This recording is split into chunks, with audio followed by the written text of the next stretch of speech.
Hello, everyone. Welcome to AEW Dark. Myself, Excalibur, alongside the human suplex machine, Taz. And Taz, we have another great show for you tonight. Oh yeah, I mean, Dark has been awesome, and we're gonna, we have an awesome tag team match. We have the Dark Order, and against Peter Avalon with obviously Miss Bates and Nakazawa. It's gonna be an awesome tag match. A very unlikely tag team there. Yeah. But also we have action in the AEW Women's Division as the Good Doctor, Britt Baker, Tony Schiavone's best friend, will take on Miranda Alizé. Yes, and also, again, another tag. We have, Sean Spears with Tully Blanchard. Tully's still looking for a partner for Spears, and who would have thunk it? Brandon Cutler gets that opportunity against Private Party. Ooh, tall order for them. But to kick things off, we will see the in-ring debut of the original Death Dealer, Luther, as he takes on Sonny Kiss. Let's start down to the ring.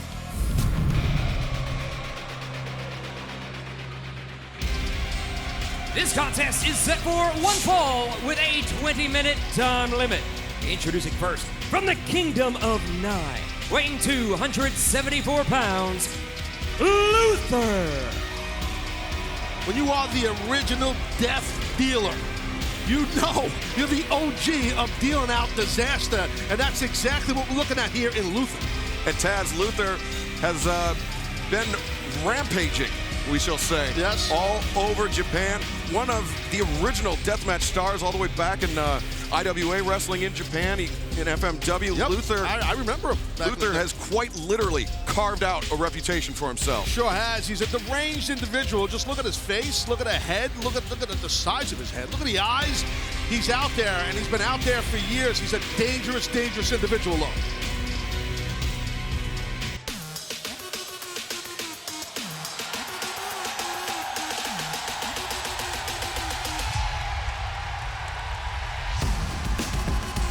And his opponent from Jersey City, New Jersey, weighing 188 pounds, the Concrete Road's Sonny Kiss. Well, Jersey City just more than a couple of subway stops away from Red Hook, but yeah, a few. Yeah. But Sonny Kiss from your neck of the woods, Taz, and brings a lot of fare and a lot of fan favoritism here. Really caught on quickly in AEW. Sure has, and you can see his athleticism right there. Full split Jones on the top rope. For sure, a legit athlete. He's tough to prepare for. You never know which way Sonny's going to come at you. Both these individuals very unorthodox, so we'll see what happens. Oh, look at this. Luther just bull rushing Sonny, the overhand chop. Just playing it square between the chest. Those shots were like sumo style, the palm strikes, yeah, that you would see in a sumo match. And now Sonny sent into the rope, goes up and over Luther. There's Sonny's agility advantage. Luther, though, able to use his size and his mass. Oh, very nearly to go. Big boot from Luther. Missed on the leg lariat, but caught Sonny. Yeah, on the boot across the jaw. Obviously, Sonny giving up a plethora of size here to the veteran in Luther, the original Death Dealer. And now you can just Luther's in the driver's seat right now, so Sonny Kiss might be in a heap of trouble. And Luther taking off that straight jacket and now choking Sonny Kiss. Rick Knox calling for the break, very nearly on the verge of disqualifying Luther. Well, you notice how Luther, again, mark of a true veteran, he utilized every second, Excalibur, of that 5 count with that straight jacket around the throat and neck area of Sonny Kiss. And if you were watching AEW Dark last week, you saw Jimmy Havoc in action, but Luther made his presence felt at the top of the entrance ramp, and a lot of questions swirling around whether Luther is a friend or foe. Watch that. I think that might have been the ring bell, I believe. Sonny was coming in for the punch, but Luther using the ring bell. Again, mark of a veteran. Very smart by Luther. Not legal, but smart. Yeah, resourceful move by Luther.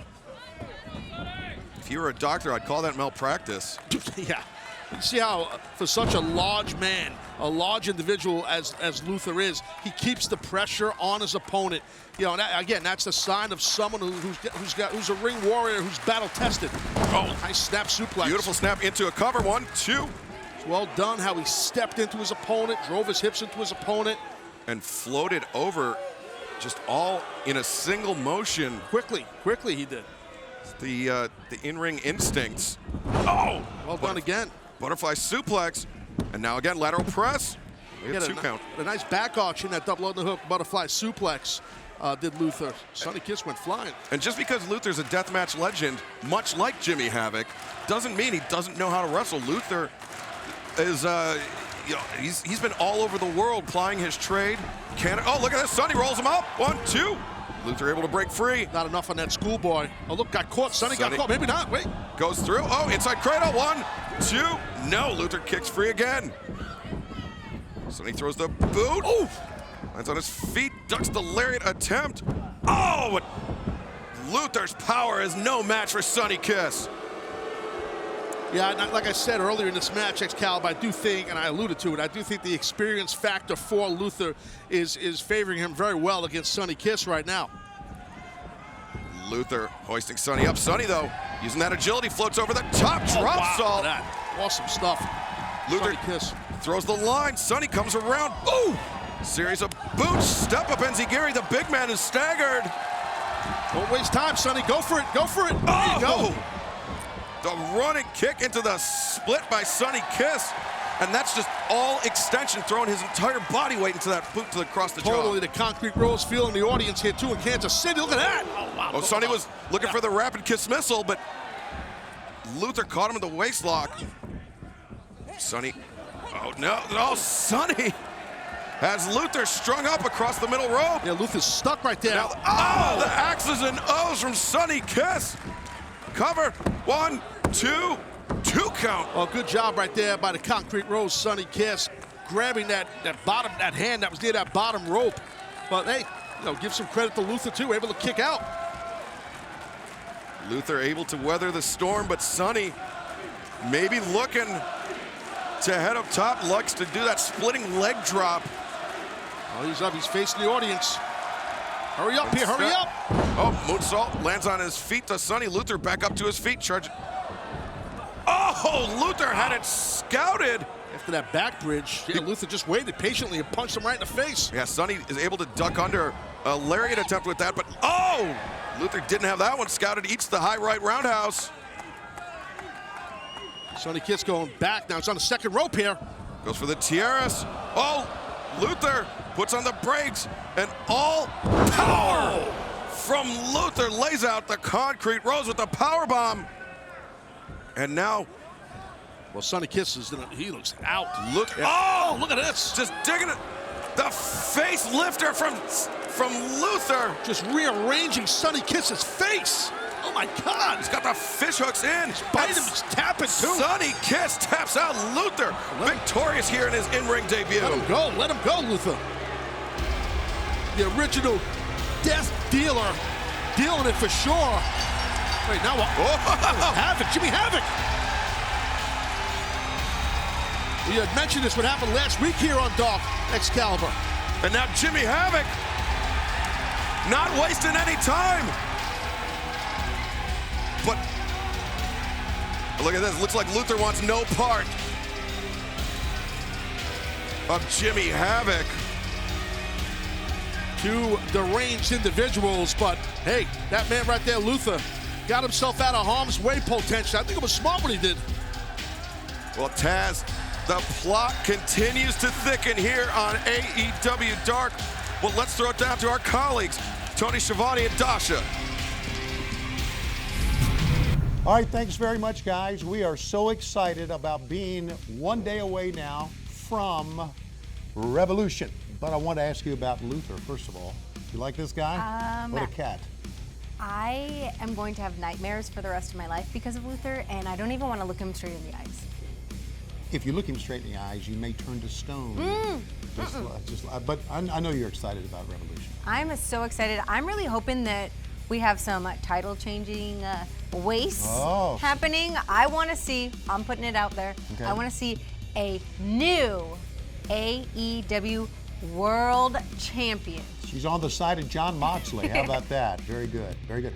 I also want to say something about this. We are so fortunate. We love doing this show, and I love working with you. So I do too. So fortunate. But how about the chance of us to be working with Excalibur, who's a legend of PWG before he came here at AEW. But you can't forget Taz. The human suplex machine. Woo! Man, he is the man, isn't he? He is. Wow. He's such a cool and interesting person, like getting to know him now on the other side of things. He's so knowledgeable, and I'm excited to be working and learning from both of them. And of course, in his day, he was a badass. Oh, yeah. All right, let's go back to Taz and Excalibur for our next match here on AEW Dark.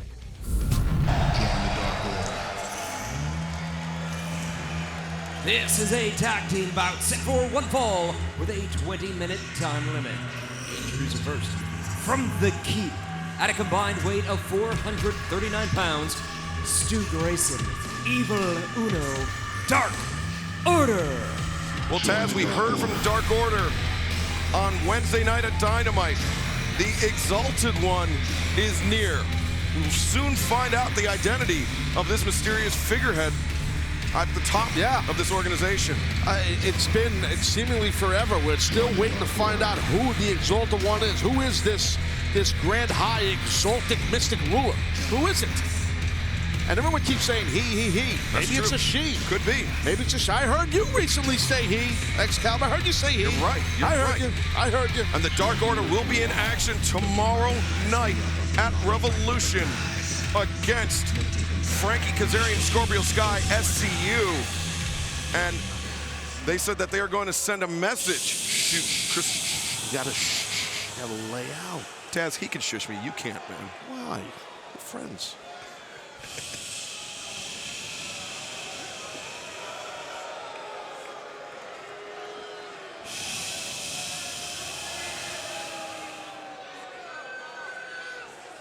Pardon me, I said shh.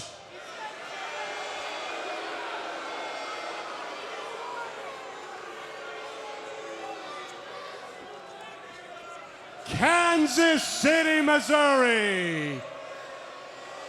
A lot of Braves fan here tonight. A place known for its lousy barbecue. It's also referred to as the City of Fountains. Today, I tossed a coin in that fountain, made a wish that I would never come back to this dump again. That's funny, I did the exact same thing. Peter, stop insulting every city we come to. You know what? I picked the perfect book for you. Don't be a dick.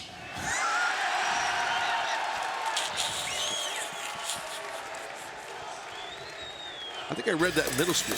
No, you never read it. I can guarantee it. Boom. Oh, man. You hit a home run off that tee.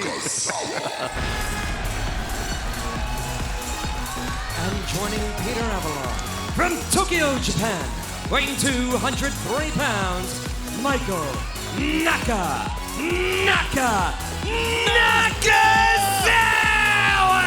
I gotta get me one of those Michael Nakazawa shirts. Well, you can go to shopaew.com and get your Michael Nakazawa shirt. We've got a special sale going on this weekend in honor of AEW Revolution. And now we have this unlikely pairing of Michael Nakazawa and the Librarian Peter Avalon, as they would say in Mexico, pareja incredible. And Stu Grayson and Evil Uno, though, very focused, not letting the antics of the Librarians or the Turkish oil wrestling specialist, Michael Nakazawa, get under their skin. There's the said oil, the Baby Oil Jones. There we go. It's not just baby oil, Taz, it is Turkish oil. Oh, my bad. No. I don't want none of that comedy, hardy hard crap. I don't think so. Come here.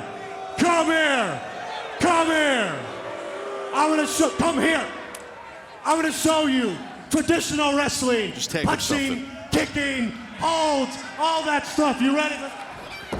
Slipped on the Turkish essential oils. Those are essential oils, right? Well, they're actually inessential oils. The inessential Turkish oils. And he's showering himself in the oils, Nakazawa. And but Stu Grayson just run him over. Those cross chops across the throat. And born and bred for combat. Stu Grayson muscling Michael Nakazawa into the corner. Schweb reversals, and now Uno with the big splash in the corner. Wow. Grayson follows it up, and the boot. Cover 1, 2. Nope, Nakazawa kicks out. See how quick. This is what I love about Uno, and I love about Grayson. How quick they turn things up, Excalibur, and just turned everything towards their side, and the beatdown they put on Nakazawa and how quick they did it. Very impressive. And Nakazawa has been, he's been offered a Dark Order membership by Uno and Grayson. And I believe they were using that as a way to get at Kenny Omega. The Dark Order still trying to flush out their ranks here. Well, they've been recruiting, going after everybody, and if you turned them down, they want to just chop you up, and you're seeing that happen right now to Nakazawa to the point you just made, Excalibur. Peter Avalon wants no part of Stu Grayson. But, oh, the hammer, that sledgehammer shot across the spine. Yeah, clubbing, strong forearm, and now maybe a vertical suplex, or, well, blocked by Nakazawa, whatever. Maybe Nakazawa keeping his base low. Nakazawa's digging. Oh, he's got the oil. Oh, wow. He had backup oil. Guy's got a lot of oil. Oh, he slipped off. He went for the suplex. So he was too slick. The head of Avalon. Avalon don't want no part of the oil. Ha-ha Jones, you don't want no part of that. And Grayson has Nakazawa up on the shoulders. He's got him set up for the nightfall. Oh, my God. Oh, just broke him in half. Nightfall for sure. What just an inverted backbreaker that was just brutal. And now Uno has Nakazawa all hooked up. Grayson up top. Fatality! Cover 1. That is it. Wow. And Avalon just left Nakazawa to himself. Just what Sean Spears did to Avalon last week on Dark. The winners of this match, Dark Order. And the Dark Order looking impressive heading in to this matchup tomorrow night at Revolution with SCU, the former AEW World Tag Team Champions, as Uno's still continuing that recruiting drive. Well, yeah, maybe Michael Nakazawa should reconsider. Maybe he should join the Dark Order, just my opinion. And John Silver, Alex Reynolds, the other two men that have taken the offer, and you can see right there that crescent-shaped momentum from Stu Grayson was all it took to put away Michael Nakazawa. High stack pin, the rest is fundamental. And speaking of AEW Revolution, a big-time grudge match tomorrow night as Cody takes on Maxwell Jacob Friedman. Let's get a little bit of insight into the background, the bad blood between these two men.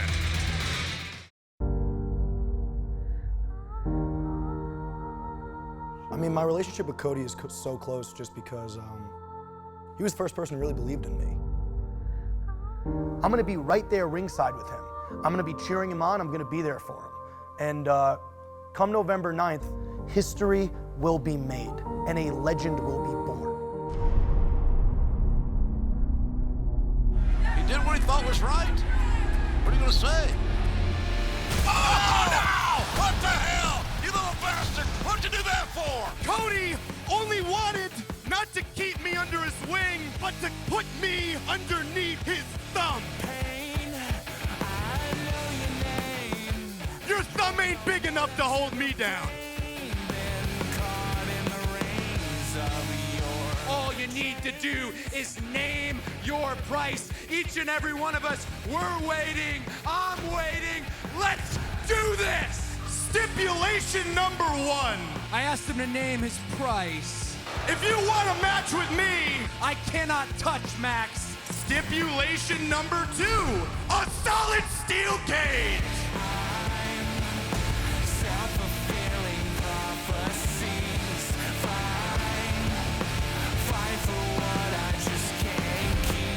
And last but not least, I can't believe I'm saying this out loud.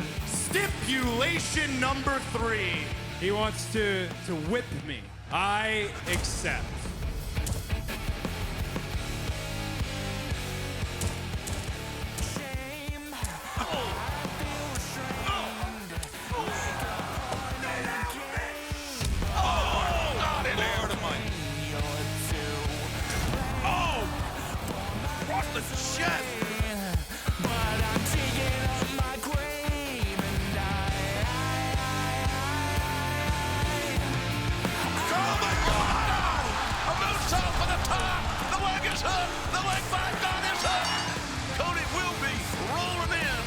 Chicago on pay-per-view to challenge MJF finally.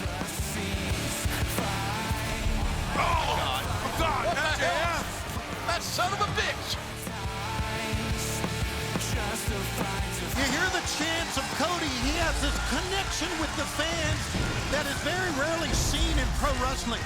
He has resonated with this crowd, and not just this crowd, but around the world. What the hell is wrong with this guy? He's a jerk. He's so arrogant. He's so confident. Do you realize, MJF, what awaits you? This is not your story. You're simply a chapter in mine. I am a chapter, and I'm the last one. And at Revolution, I am going to give you your own scar.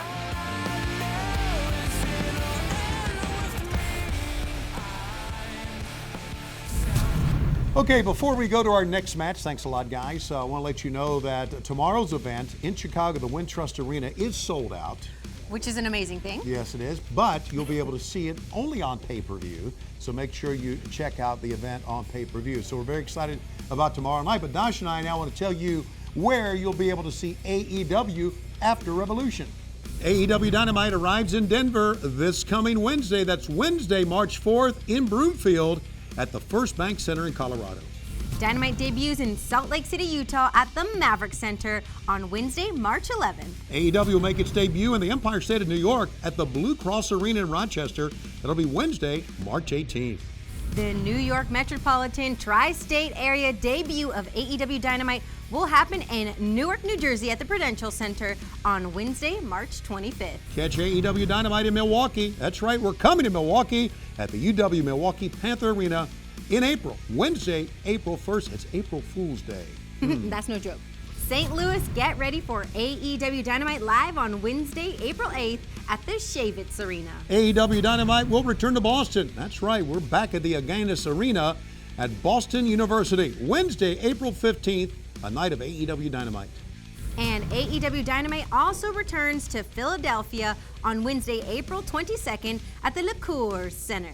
Las Vegas, Nevada, Saturday, May 23rd, MGM Grand Garden Arena, Double or Nothing. It's our next pay-per-view after tomorrow night's Revolution. And that, of course, is Memorial Day weekend, and the party continues 4 days later. That's right, AEW Dynamite will also be held at the MGM Grand the following Wednesday, May 27th. AEW Dynamite returns to Texas at the Fertitta Center on Wednesday, April 29th. Tickets are already available, so you got to go to AEWTix.com to pick those up. Absolutely, and that's our debut in Houston, Texas at the Fertitta Center. Well, we're excited about returning to Texas and Houston. We're excited about the next pay-per-view, of course, and it's going to be a big week for us when we're going to be in Las Vegas, not only for Double or Nothing, but for Dynamite at the MGM Grand. And, of course, we are here in beautiful Kansas City, Missouri, as, of course, this is where we had AEW Dynamite. But don't forget that Revolution is coming your way tomorrow night. Dasha Gonzalez will be there in all her glory, and I'll be there as well. The whole crew will be there. We'll be bringing you, and she's already predicted, fans, we're going to have a new AEW World Champion. She already says that John Moxley. That's what I want in my heart. I want that in my heart. In your heart, okay. In my heart. All right, well. I'm hoping it happens. There you go. Let's go back to the ring with Taz and Excalibur. Well, Taz, the title picture in the AEW Women's Division is heating up. Tomorrow night at Revolution, the world champion Nyla Rose will defend her title against Chris Statlander. Big-time threat towards Nyla Rose's new championship, and someone like Chris Statlander, it's going to be something to see. Can't wait till tomorrow night at Revolution. And somebody that will be very interested in the outcome of that matchup is none other than Dr. Britt Baker, who will be in action just momentarily. Let's throw it down to Justin Roberts in the ring. See that hand motion? You saw that, right? Yeah, it was good. That's slick. That's what I do. This contest is set for one fall with a 20-minute time limit. Approaching the ring first, from Houston, Texas, Miranda Alizé. Miranda Alizé made her AEW debut just a couple months ago and now has an opportunity to unseat Dr. Britt Baker and make a name for herself in the AEW Women's Division. Yeah, Amanda Alizé, you could just tell. I mean, I tried to get a word with her backstage earlier. It didn't work. She's not really the talkative type. She's very focused on this match right here with Baker. Yeah, this represents a huge opportunity in Miranda's career.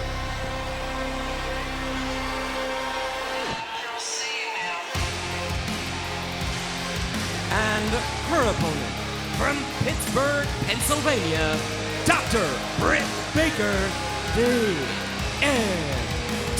You know, and back in our announcers' locker room, I made sure that I flossed because I knew Britt Baker, Dr. Britt Baker, would be wrestling on tonight's episode. Did you floss? I did, always, man. I got the water pick and everything. She can spot it from here. All right, don't get hot. I'm just asking. No, right now, Britt Baker focused on climbing back up the rankings here. You can see dropping all the way down to number 5 after that loss to Yuka Sakazaki just a couple weeks ago. And Baker, she claims that she is the women's division here in AEW, but you know what, Taz? She's not the champion. That's, I don't know that she is able to say that. Well, I understand your point, man. I do, Excalibur. But what Dr. Britt Baker has is the swagger. She's got the confidence. She has the intelligence, and she has the ability. So she's focused mentally that she is the top female in the women's division, even though, to your point, she is not the champion. But I do think having that positive mental attitude, PMA as I like to call it, okay, I think that's a very important thing for any athlete. This singles contest getting underway. Referee Aubrey Edwards drawing the duties for this matchup. Very deliberate start there. Alizé coming in with the collar and elbow tie-up. Taz, big fan of the collar and elbow tie-up? Yeah, I am. A lot of people, a recent episode of Dark, they got an education by you and I about the lockup, as I call it, or a collar and elbow tie-up. And Britt Baker escaping out to the apron and trying to avoid the attack of Miranda Alizé. Yeah, Miranda, you could just tell she's all business. She's very antsy to get rolling into this matchup here, where, you know, Dr. Britt Baker, she's gonna control the pace. I could feel it already. And the important thing for Miranda is that this, wow. Look at that, Britt stepping over, driving her knee into the elbow of Miranda and dropping her down to the canvas. Good way to tear somebody's bicep, and now pulling apart those fingers, little joint manipulation deal. Oh, she got out, Miranda. Oh, look at this Baker going for the lockjaw right away, and Miranda identifying it. And Taz, I mean, you've performed all over the world, you've competed all over the world, and you know what the butterflies can do to a competitor and how they can take them off their game. And so now Miranda here in her second outing in AEW seems to be much more focused. Yeah, I think because she got that weight off of her chest, right? So now she's back here under the big bright lights of AEW here, and you know, so she could be a little bit more locked in the zone. So, but yet, wow, a tough task dealing with someone like Dr. Britt Baker. Oh, Miranda gets yanked back by that big bright red mane of hair by Britt Baker. Now Britt just laying in big right-handed shots. Yeah, definitely aggressive for sure. And just by at the top of this match, you could see how Britt Baker was playing a little head game with Miranda Alizé by controlling the pacing, and that's the cerebral side of Dr. Britt Baker. She got in this young lady's head already. And Britt so accomplished both inside the ring and inside the halls of academia. She's not well, like a dental office is probably the word you're looking for. Well, I said the halls. I mean, she's educated. Halls of academia. I mean, she's academically strongly inclined, I guess, is what. Yeah, that is what I was saying actually. But you just said it in about 25 more words than I said it in. It's my gimmick. But she's not hesitant to tell anybody about that, to rub it in their face about her great secondary and tertiary education. Well, Dr. Britt Baker, beautiful forearm right there, but she probably had a 4.0 GPA. Wouldn't you think she probably had a 4.0, right? I bet. College, I would think so. But even if she didn't, she'd tell you she did. Sure, that's what I do. And but anyway. Now after that rising knee strike, she has Miranda in the corner, sweeps out the leg. Well, the referee's attention is diverted, and Britt putting her boot across the throat of Miranda Alizé. Now hits the ropes. Oh no, watch out! Oh, a running kick to the jaw. Yeah, Miranda is really, behind the proverbial 8-ball here against the more experienced Dr. Britt Baker. And Britt Baker just completely, she has got that control. She's got that swagger you need right now. Miranda, she's got to try and hit some kind of an offensive move, or maybe Britt could miss something. Again, another clothesline, works for her. And again, keeping that offense on Miranda Alizé. Britt Baker keeping the pressure up and using every advantage that she could find, whether it's legal or not, is Britt Baker, and it's really been Oh, just whiplashing Miranda into that middle strand. Yeah, Miranda, she might be hurt or something here because she's not really showing a lot of fight right now in anything. I don't know if she got maybe her lip or her jaw popped open, I should say, or broken or cut or whatever. She's grabbing at her teeth, her mouth. And we saw just a couple weeks ago in Britt's loss to Yuka Sakazaki, Britt didn't take it. Oh, that's corkscrew fisherman's neck breaker. 1, 2. 2 count only is Miranda able to kick out. Britt did not take that loss well. She actually put Yuka's mouth across the bottom rope, stomped on the back of her head, fractured a molar. Yeah, insane. It was crazy. And with same thing here with Miranda Alizé, she kind of pinpointed the mouth area. Look at this, Miranda. Come, 1, 2. That would have been a pretty big upset right there. Oh! Oof. Shots. Yeah, so you gotta really just, if you're Miranda, that's it. You want to get a reversal or something because the momentum is really in the corner of Dr. Britt Baker. Britt just stepped around, kicked Miranda in the jaw, and then the sling blade facebuster. Oh, lockjaw's coming, dude. Lockjaw's coming. She's got Miranda strung up, and if she can get the fingers in the mouth, this will be it. Now the pressure coming down on the mandibular nerve. That is it. Dr. Britt Baker victorious. The winner of this match, Dr. Britt Baker, DMD. Well, the finishing portion of that lockjaw on that nerve, those nerve endings in Miranda's mouth, I think was academic, no pun intended, because I believe that Miranda Alizé was tapping even before the actual lockjaw of the locking jaw was applied. Britt Baker, as we mentioned, will be very interested in the goings-on tomorrow night at Revolution, specifically in the AEW Women's World Championship title match between the challenger, Chris Statlander, and the champion, Nyla Rose. Join us live for AEW's first pay-per-view event of the decade. Moxley Jericho World Championship. This is what the world has been waiting for. You think you have what it takes to beat the champion? Moxley and Jericho have got to fight for the AEW Championship. All Elite Wrestling presents Revolution, live this Saturday at 8 p.m. Eastern, only on pay-per-view.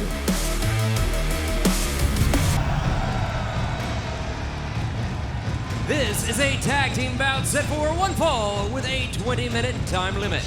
Introducing first, from Rancho Cucamonga, California, weighing 192 pounds, Brandon Cutler.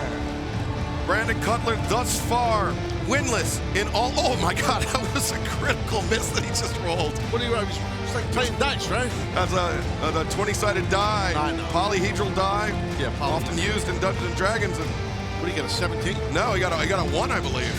That is a crit miss. Get the best ring gear in the business, Cutler. I'm telling you right now. Stuff is legit.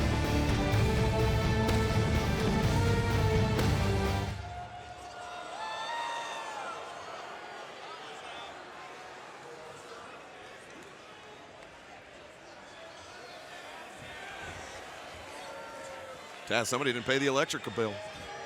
Or electric. You said electrical bill. I did. Well, it is dark after all. Sean Spears.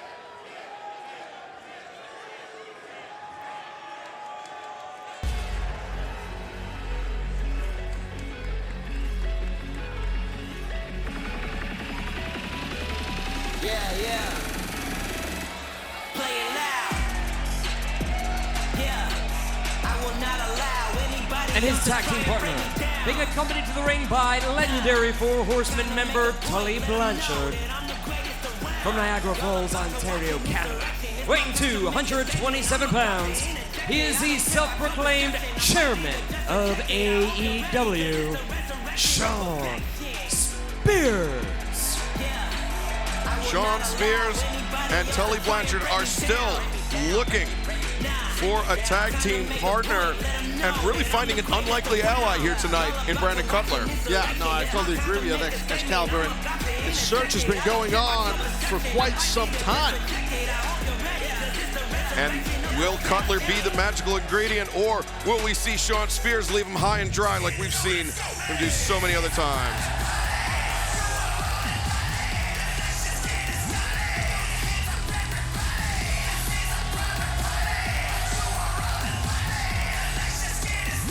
And their opponents from a location where you need an invitation.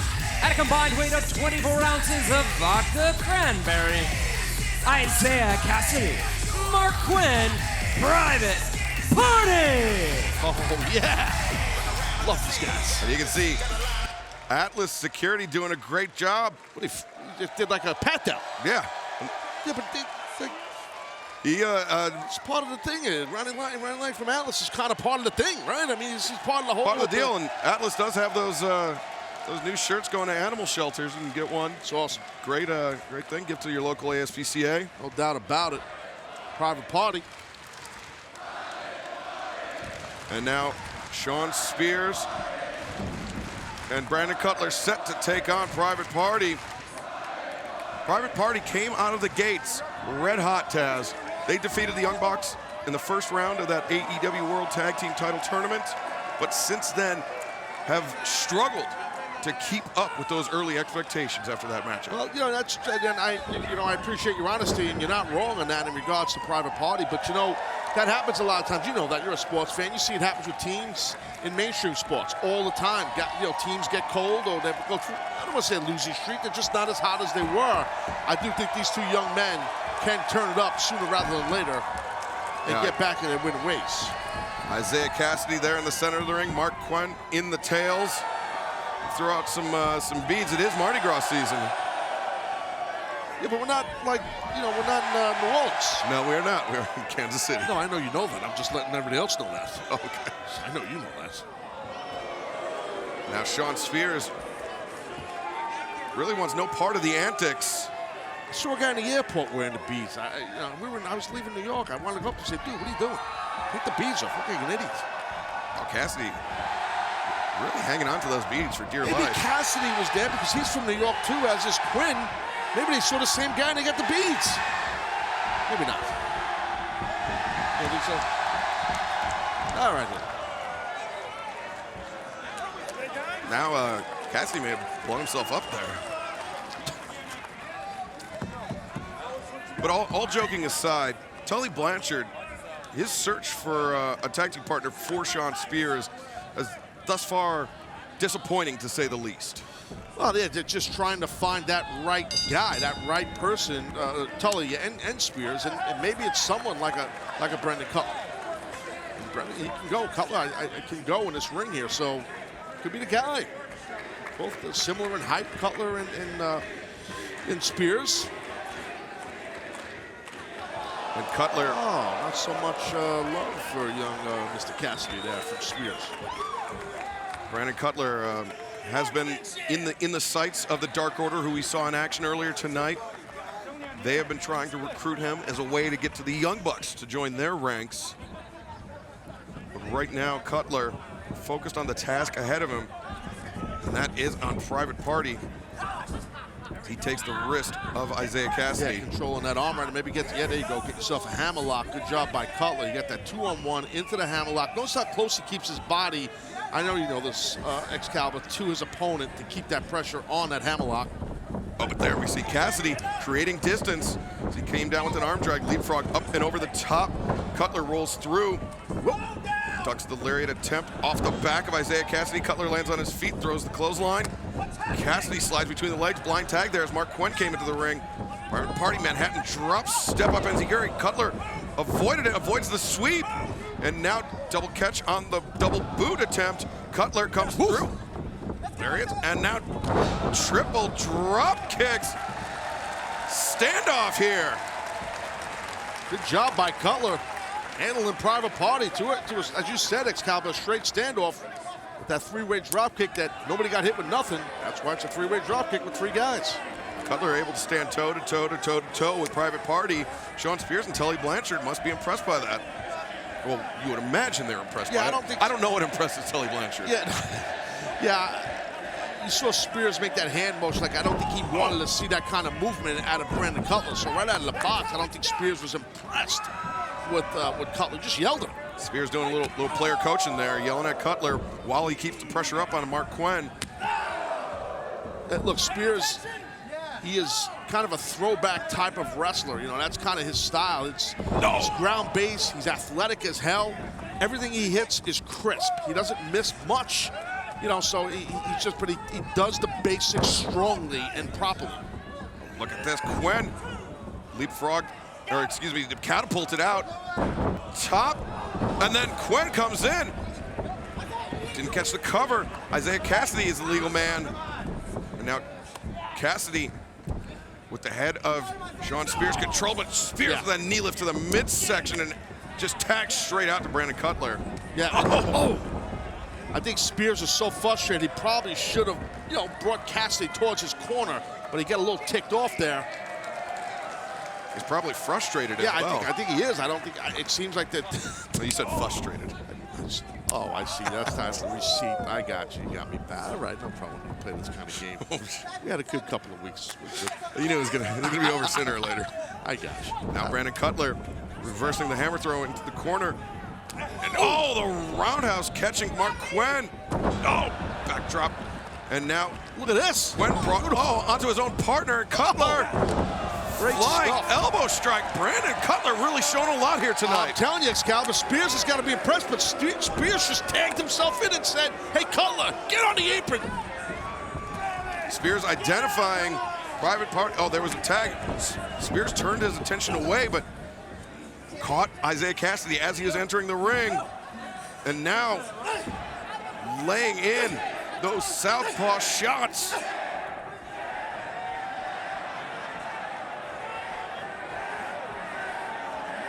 Well, you can see the punch was pretty crisp.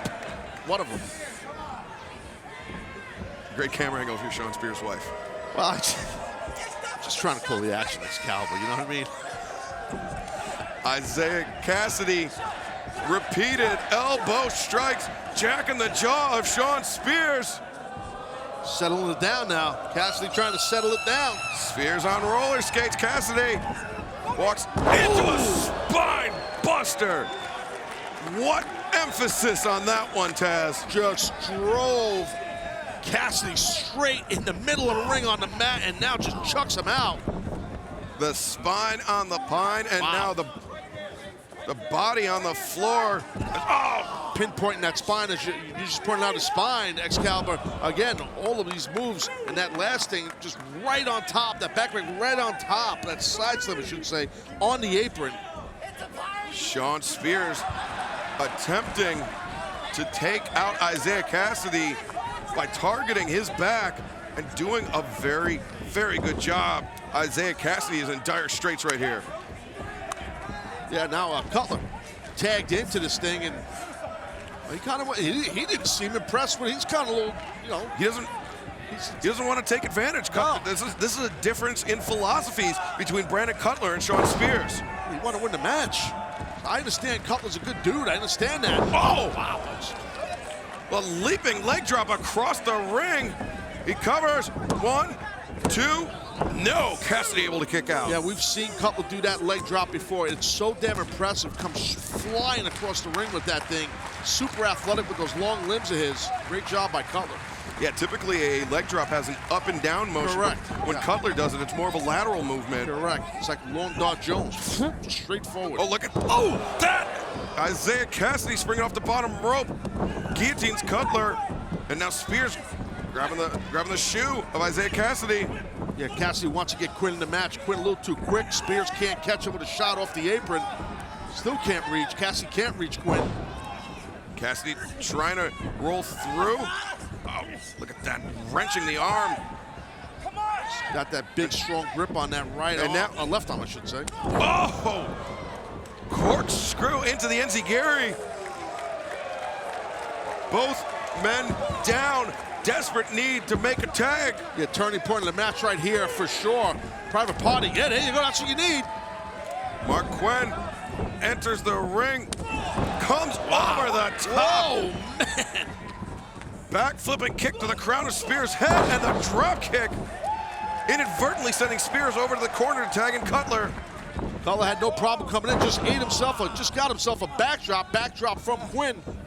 Back body drop by Quen, sends him over the bandera, sends Quen out to the apron. Quen the rising knee strike, catching Spears between the eyes. Springboard got caught though. Spears catches him, looking for C4. Nope, Cazadora. And Cutler and Spears flattened by Mark Quen. Yeah, Mark Quen, 2 for the price of 1. Ain't no big deal for that young man. Spears and Cutler struggling to get on the same page here against longtime tag team partners Private Party as Mark Quen over the top takes Cutler down. Just on the turnaround right there, just ate a nasty clothesline from Spears. Stupid! You're stupid! Spears just yelling at Cutler. He's not happy. Spears is not happy with Cutler. I mean, thus far, they've been pretty successful, probably the most successful we've seen of any of Sean Spears' tag team partners. I just think the style that Cutler has that Spears is not impressed with. Now, Tully Blanche is insulting here with Spears. Tully realizing Cutler's not the right partner for a second consecutive week. Tully Blanchard and Sean Spears walking out. Cutler, you just forget that, turn around and watch yourself here. What? Cross body. Cutler with the catch. Oh, the TPK! Fought him off that cross body, he's gonna get him! 2. No, oh! Cassidy went to break it up. Cutler covers 1, 2, no! So close, and now Spears and Tully having second thoughts. Gotta have some kind of a conscience here, Spears. You gotta feel a little guilt right now. Get your butt back in the ring and help the guy. He's got Private Party on the ropes. Oh! Spears, get in there. Tully, tell him to get in the ring. Cutler fighting what is essentially a handicap match. He needs to keep his attention off Spears and Blanchard. Wow. Oh, look at gin and juice.